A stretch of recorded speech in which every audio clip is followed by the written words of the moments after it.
Hey everyone, it's Michael GoosebumpsFan. I hope you're doing well today. I have a ranking video here. As you can tell from the title of the video, I actually had time to go ahead and record this, so I decided to do it. I might have some other stuff to do for one of my other channels too, I don't know yet. But anyway, this is a ranking video for the Goosebumps SlappyWorld books. There are 20 of these books, and I say 20 because there are 19 regular editions, and then there's one that came out in the midst of this that's just considered like a 30th anniversary book. It's called Slappy Beware. But the fact that it came out with the same kind of art style and artwork, but it's a hardcover, I still consider it part of the SlappyWorld series. Whether you do or not, it's irrelevant to me. Just letting you know that this will be factored into this whole ranking here of, in my opinion, 20 books, not 19 like the SlappyWorld series is numbered as. So, SlappyWorld as an era, I have a few things to say up front. It's kind of a letdown. It's probably one of the worst series of the entire franchise, but it has some of my favorite books in it. I'm a huge Slappy guy. I've been saying forever to you guys since I started the channel before this series started. Or, no, wait a second. This series, my channel started after this book series came out, so that's the thing. I think we had 2 books by the time I started doing this channel's reviews and stuff. Could be wrong about that, but I'm pretty sure. And I remember finding out about this and finding out that SlappyWorld was a thing and that they were still making Goosebumps books. I thought Most Wanted was the last back in the day. And I started grabbing them left and right when I got into Goosebumps when I had my back injury and started reading them then. I think I started making reviews for the books not too long after that. But I really enjoyed these at first. The Slappy-centric books, to me, are some of the best of this particular era of Goosebumps. But the biggest thing is that SlappyWorld has this running joke. For me, it's not really a joke, it's kind of a sad, waste of your money situation, where every single book, whether it has a good concept or let's say an overall good book, or even a bad book for that matter, the ending of the books constantly ruin these particular books. I think there's maybe 2 books in the entire collection here out of these 20 that doesn't have a bad ending. Easily my number 1 and maybe my number 6 spot, and that's about it. But the rest of these books, they have bad endings, pretty much every single one of them. And it's kind of like a shock jock, shock value type of thing that I don't like, or some really weird, goofy, almost too childish twist for Goosebumps. You know, Goosebumps is the one series where the first book ever, Welcome to Dead House, had faces melting and stuff. We had, in 2013, Goosebumps Wanted the Haunted Mask, one of my favorite books of all time, having people tear their own face off. You had a lot of really horrific things in some of these books out here, but this particular one, this era just seems really goofy. And I like Slappy books. Those are more goofy, and pretty much you had a Slappy book every 1 or 2 books. So that was pretty nice to have so many new ones. It's kind of like Stein realized that at the time this might be his last series he ever puts out, and he wanted to just pump out every single Slappy book he could possibly think of, because Slappy has slowly become the mascot of Goosebumps over the years, especially by the time the 2015 movie came out, which makes sense why you would do this kind of franchise, or this kind of series, I guess. But if you notice, if you think about it, this, I believe, well, I guess Series 2000 counts on this too. This is one of the first times we didn't have a Haunted Mask book in forever. Like, Most Wanted had one, Horrorland had one, the original series had 2, but like I said, Series 2000 didn't have one. It's weird knowing that. But there are so many Slappy books in this particular collection. I really enjoy pretty much all of them, and I think the endings are bad in many of them. But they all kind of rank up for me in very high spots, so you probably know where I'm going with this. We also got a Monster Blood book in the Slappy era, so SlappyWorld era, whatever you want to call it. That's factored in here as well, obviously. But there are things that I really hoped for that could have been better, that just crap the bed. I reviewed every single one of these books. In case you care enough to go watch those videos, I have them in a playlist on my channel for Goosebumps SlappyWorld book reviews. But anyway, let's go ahead and start up the ranking here with number 20 on my list. To me, this is one of the worst Goosebumps books ever made. I can't stand it. I hate it. I was excited to read it. And as I got into it, the concept started out fairly strong, and I was so annoyed in my review, I remember, that I just never wanted to talk about this ever again. I don't even remember the title until I look at the book on my shelf. That is Goosebumps SlappyWorld number 2, Attack of the Jack. I hate this book. It sucks, it sucks, it sucks. Little tiny pirates and stuff? No. I'm good. I'm good. Number 19 on my list is one that I was looking forward to quite a bit because the cover is an homage to The Thing, or The Thing from Another World. And I was hoping that it would be good, and it was not. It's an alien book. This is SlappyWorld number 17, Haunting with the Stars. Of course, a play on Dancing with the Stars. But the cover is cool. I like this homage. I like the blues. I like the coloring. Brandon Dorman, by the way, did the best work I've ever seen him do on these SlappyWorld covers. They're the best covers I've ever seen the guy do, and I will stand by that. Some of my favorite covers of all time, and eventually when I rank every cover ever released for Goosebumps, I will do it based on his work, because I love how beautiful these Brandon Dorman covers are. Great, man. Anyway, that's a rough one involving aliens, and I wanted it to be so much better, and it just sucks. It's a rough one, man.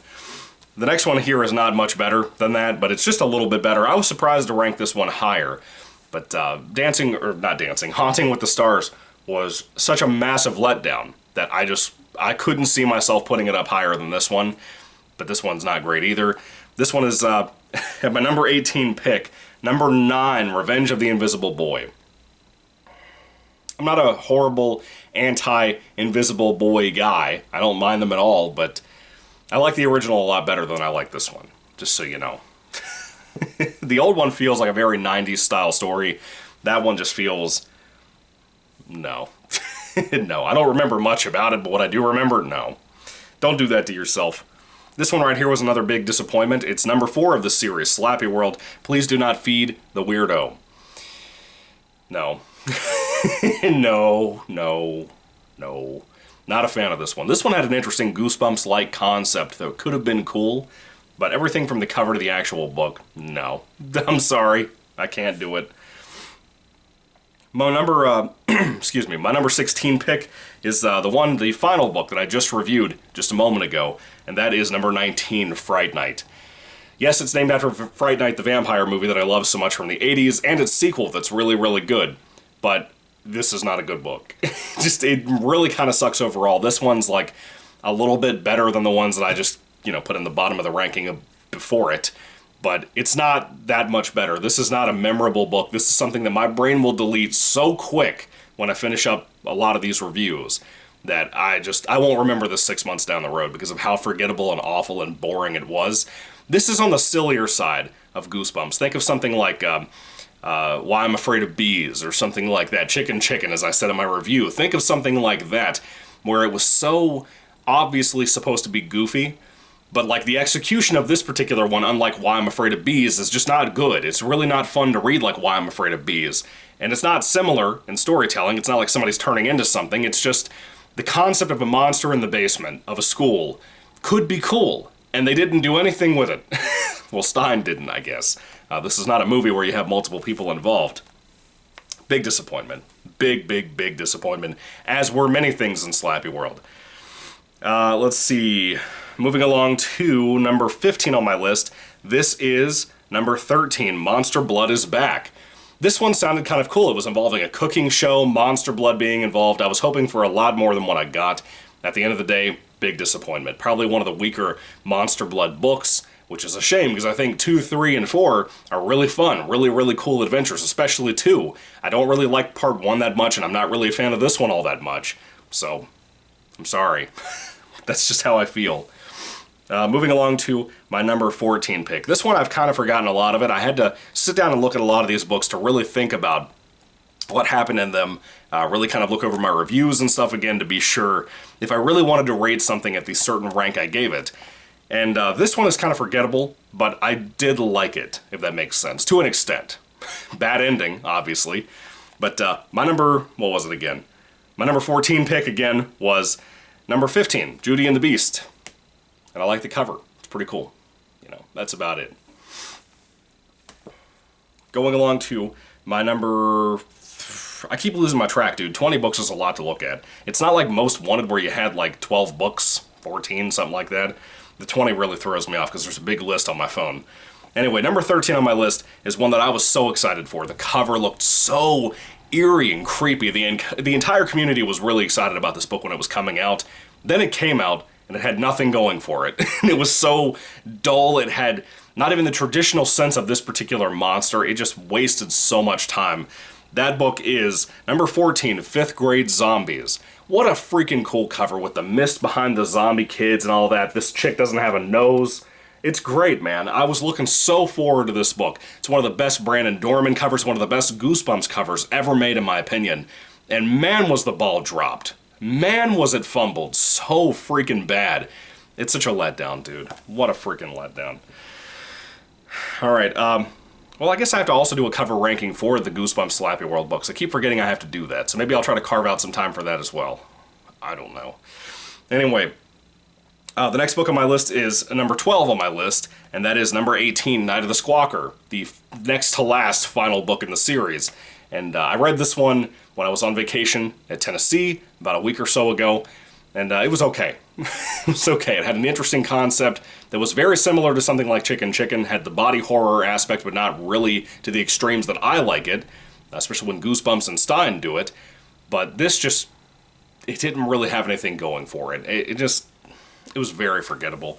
This is a great example, again, very much like Fright Night, of just a filler book that had really nothing going for it. I don't know, it's a shame. The cover's cool, with the red and the fire and the orange, but no. No. Alright, my number 11 pick here is one that I enjoyed quite a bit. It's number 12 in the series, My Friend Slappy. This cover did not set us all up for excitement, if I'm being honest. If I remember correctly, I don't think I was super stoked about the cover. It was weird seeing Slappy in a t-shirt and not a shirt, or a suit, I mean. But the book itself, I think, was mildly good. I think it had some cool things in it. And again, I'm a Slappy guy, so everything from this point on in my list upward are pretty much books that I really enjoyed to some particular angle, I guess. But My Friend Slappy had some interesting moments of a kid being friends with Slappy, or at least trying to be. But also, like, the manipulation tactics and stuff in here were really cool. I really liked all of that. Slappy has come a long way. And this was an interesting read for that matter, in my personal opinion. It wasn't the best thing ever. It wasn't the best Goosebumps book ever, obviously. But it was cool for SlappyWorld. It was something different, of a kid actually enjoying being this scummy with Slappy and pulling pranks and whatever. I kind of liked it. I wish it was more of that, but I liked it for what I got. Moving along to my number 10 pick. This is one that I was very surprised to see some things in it. Really made the book better overall. And I had a good time with it. I really enjoyed it for the most part.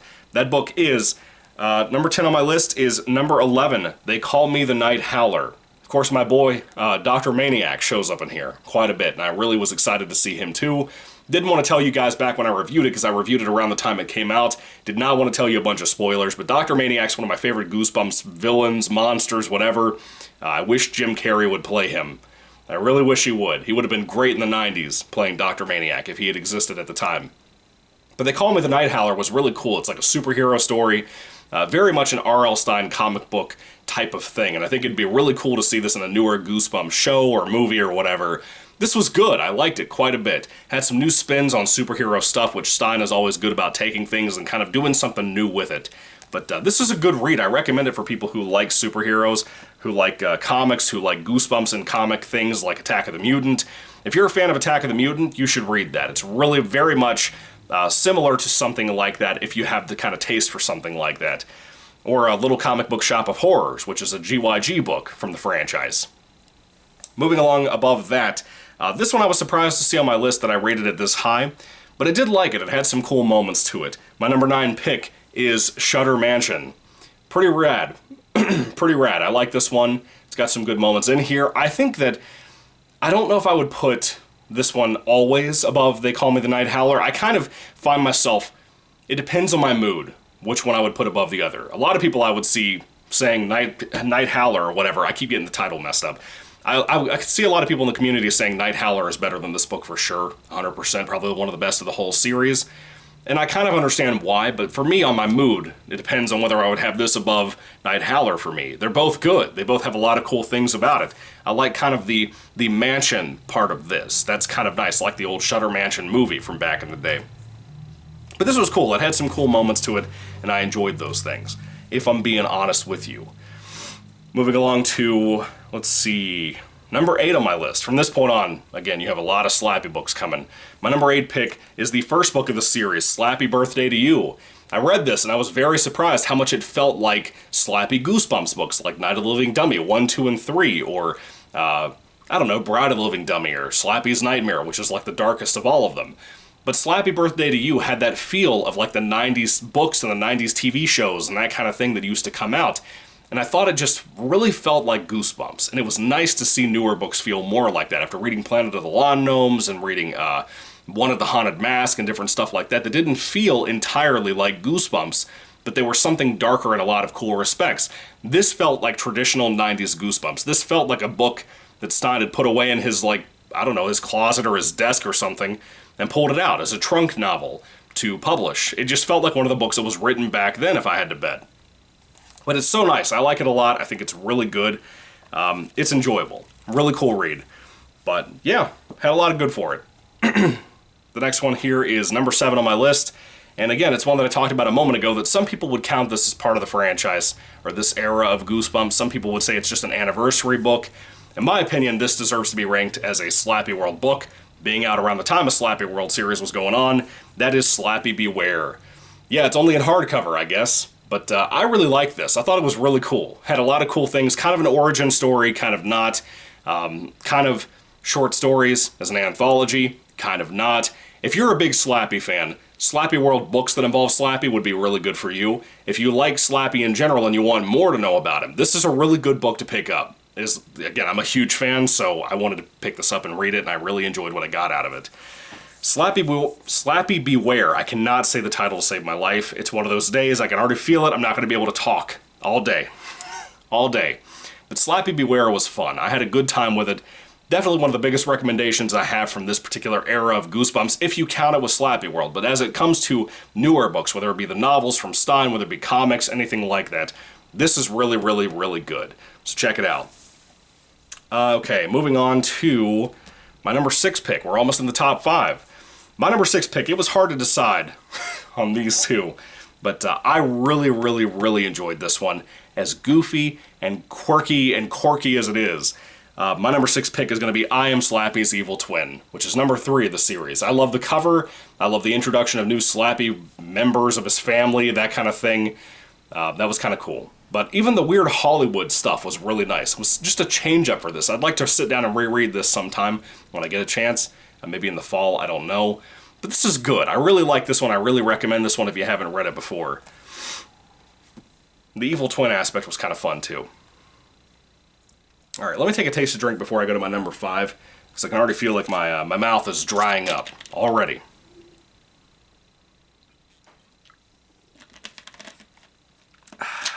Okay, number 5 pick. So, this one I was so excited for when it was coming out.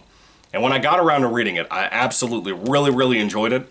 Aside from a couple of slower moments, and if I remember correctly, the ending wasn't good here either.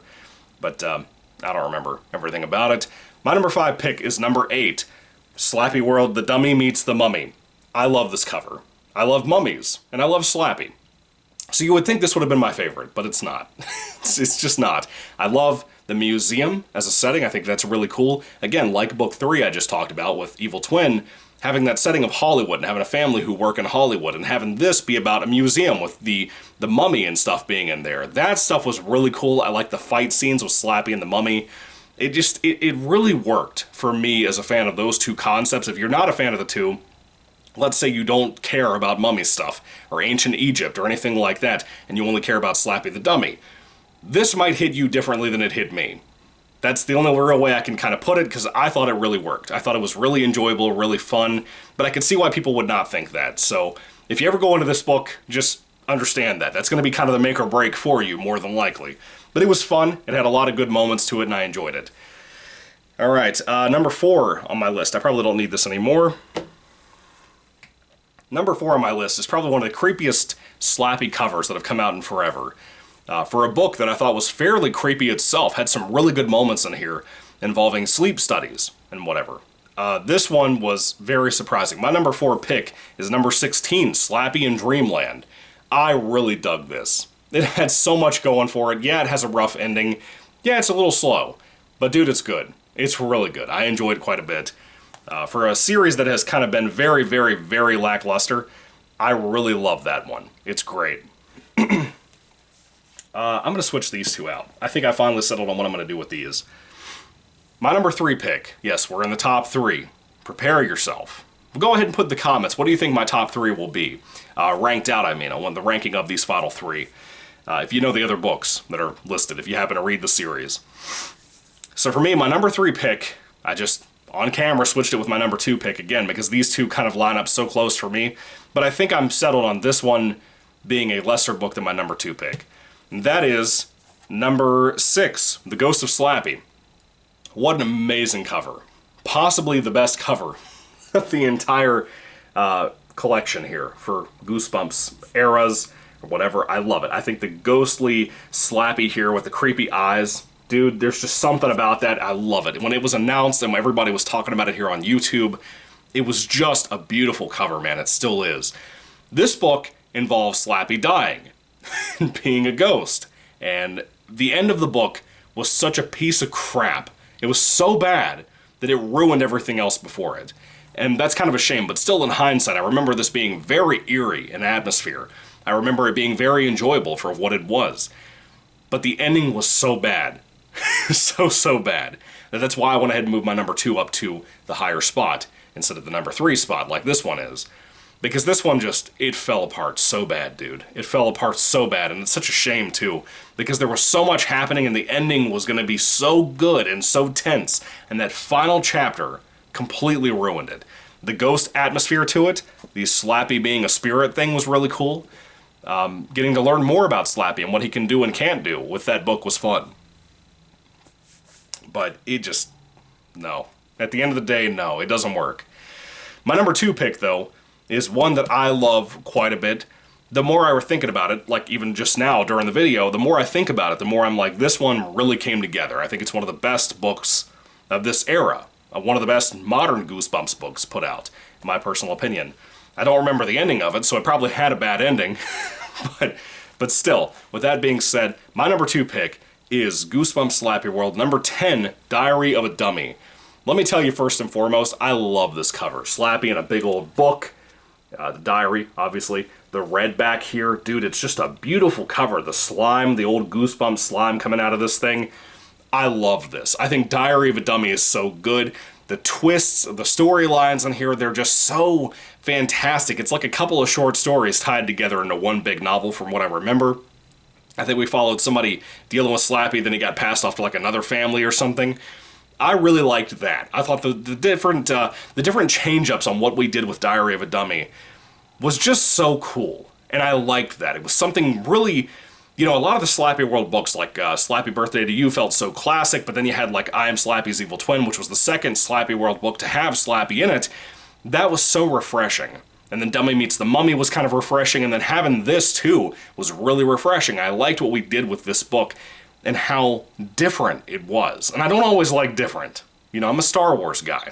So I get mad when people try to do something new with something like that I love so much. Stein is the only one who can pull that off nowadays. I really believe that. And Diary of a Dummy was so fresh and so unique to a Slappy book that this one just really stands out. If I ever rank the SlappyWorld books, or the Slappy books in general, with everything involving Slappy, do not be surprised if this shows up in my like top 3 or top 5 at the very least, because this is a really good one in my personal opinion. Again, I don't even remember the ending of it, but I remember this one being kind of amazing, personally, and really loving it quite a bit. But it's been a while since I read it, a couple of years, matter of fact. I think I was living at the apartment with my wife at the time, before I picked this up, or when I read it, reviewed it, whatever. I believe that review was done in the apartment. But anyway, that was a really good read. I love it quite a bit. My number 1 pick, we finally made it though. This is a book that I think is perfect from beginning to end. I love its influences. I love the way it's taking some of my personal fears and making it into probably one of the best books of its franchise, of its era, if you will. That is Goosebumps SlappyWorld number 7. It's alive, it's alive.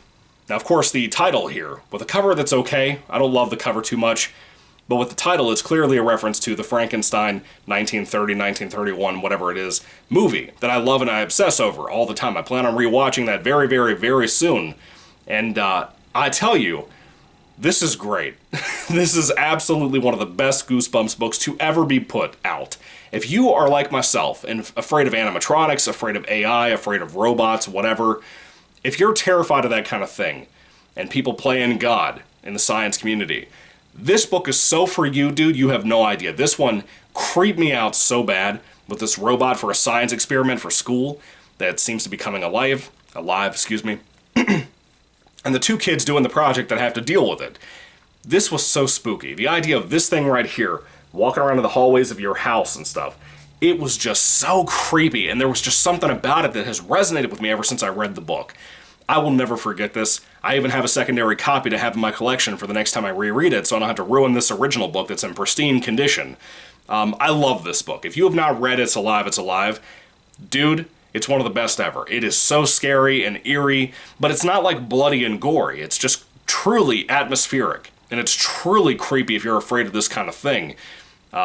I think Stein has a fear of animatronics, if I had to bet, or AI, or robots, or something like that, because this one just feels more personal to me than most of the SlappyWorld books, most of the Goosebumps books I've read in the past in general.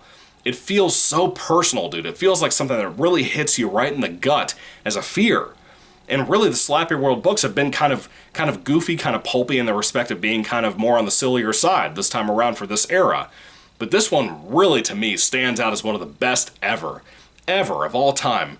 Do not be surprised if this shows up in my top 10 of all of my Goosebumps books ever when I rank them in one day in the future, God willing.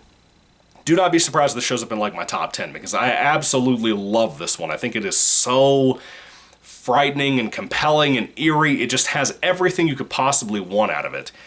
What a great read, man. If you haven't read It's Alive, It's Alive, you are absolutely missing out on one of the best books you will ever read involving like a Frankenstein, Mary Shelley twist in Goosebumps that feels, again, so uniquely scary for people like me that I loved it. I loved it. I'm glad other people love it too. I know my boy my boy Goosebumps Completionist reviewed it. I think read it and everything after I reviewed it a while back. And even he was like, this is like the standout. This is like the standard for what modern Goosebumps should go for, in my personal opinion. But anyway, with all that being said, guys, that's my ranking from number 20 all the way to number 1, worst to best, of the SlappyWorld books involving Slappy Beware also, like I said. I don't have much more to say. I hope that you guys enjoyed the video. I hope that you put down in the comment section what your lists are. I'd love to hear all of that down below too. Are you disappointed in me? Are you glad with my picks? What do you think about your top 5, your top 10, whatever? I'd love to hear all of that down below. And what do you think is the worst? What do you think is the worst of here? Do you think like Attack of the Jack is the worst ever like I do? Because it's bad. It's really bad. But anyway, thank you all for watching, guys. God bless you all. Hopefully you'll tune in for the cover ranking I'm going to do sometime. I don't think I can record that today. I'll try to do it this weekend, but we'll see what happens. I'm going to be busy because Saw X came out, and I can't wait. I can't wait. I'm so excited for a new Saw movie. Anyway, thank you all for watching, guys. God bless you all, and goodbye.